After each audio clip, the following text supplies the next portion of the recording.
வணக்கம் மக்களே, இந்த வீடியோ நம்ம என்ன பார்க்க போகிறோன்னா, அவமானத்தை வாழ்க்கையில் தினம் தினம் சந்தித்து கஷ்டப்பட்டு அதிலிருந்து மீண்டு ஒரு நல்ல நிலைமைக்கு வரணும்னு போராடி கிட்டத்தட்ட 720 படங்கள் நடித்த சூப்பர் ஸ்டார் பட நடிகர் யாருக்கு கேட்குறீங்களா? நம்ம குமரி ஐயா தாங்க. வாங்க பார்ப்போம். சினிமாவில் சாதித்ததற்கு அவமானம்தான் தொடக்க புள்ளியாக இருந்தது என்று பேட்டி ஒன்றில் குறிப்பிட்டிருந்தார். 720க்கும் மேற்பட்ட படங்களில் நடித்துள்ளார். வாழ்க்கை பல நேரங்களில் நாம் நினைத்ததை கொடுப்பதில்லை. அது கொடுப்பதை வைத்து நாம் நினைத்ததுபடி வாழ்ந்துவிட வேண்டியதுதான்.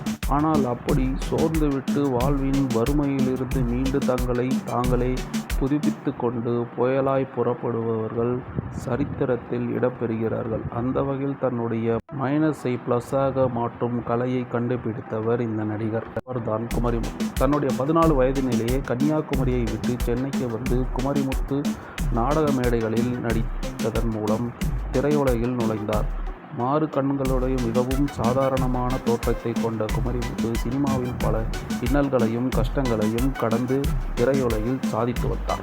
தமிழ், தெலுங்கு, மலையாளம், கன்னடம் என 30 ஆண்டுகளாக சினிமாவில் 728க்கும் மேற்பட்ட படங்களில் நடித்தவர் குமரிமுத்து. கடந்த 1979ஆம் ஆண்டு மகேந்திரன் இயக்கத்தில் வெளியான உதிர்ந்த பூக்கள் படத்தின் மூலம் சினிமாவில் அடியெடுத்து வைத்தார். அடுத்த சூப்பர் ஸ்டார் ரஜினிகாந்துடன் ரஜினி படத்தில் நடித்தார்.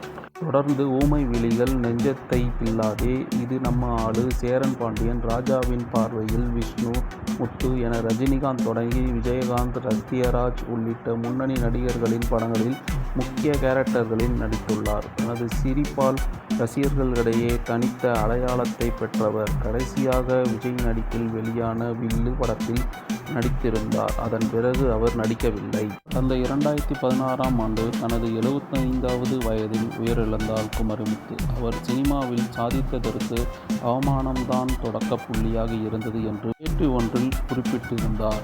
அவர் கூறும்போது, எங்கள் அம்மா சொன்னாங்க, 5 பிள்ளைங்களை பெற்றேன், எல்லாரும் போயிட்டாங்க, நீ மட்டும் திரும்பி வந்துட்ட, ஒரு கல்யாணத்தை பண்ணிட்டு என் கூடவே இருந்துருன்னு சொன்னாங்க. நான் சினிமாவில் நடிக்க போகிறேன் என்று அம்மாவிடம் கூற, இந்த கண்ணை வச்சுட்டு நடிக்க போகிற எனக்கு அம்மாவே கிண்டல் செய்தார்.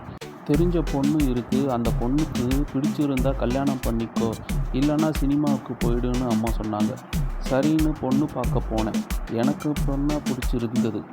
அந்த பொண்ணுக்கிட்ட உனக்கு மாப்பிள்ளை பிடிச்சிருக்கான்னு கேட்டிருக்காங்க.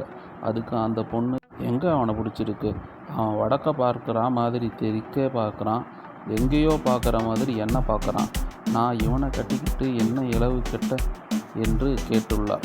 அந்த வார்த்தை என்னை இவ்வளவு பெரிய சினிமா நடிகராக மாற்றியது என குமரிமுத்து கூறியிருந்தது குறிப்பிடத்தக்கது.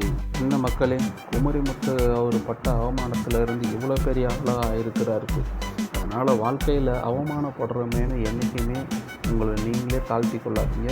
நம்மளும் ஜெயிக்கலாம். வணக்கம், நன்றி. ஃபாலோ பண்ணுங்கள், சப்போர்ட் பண்ணுங்கள்.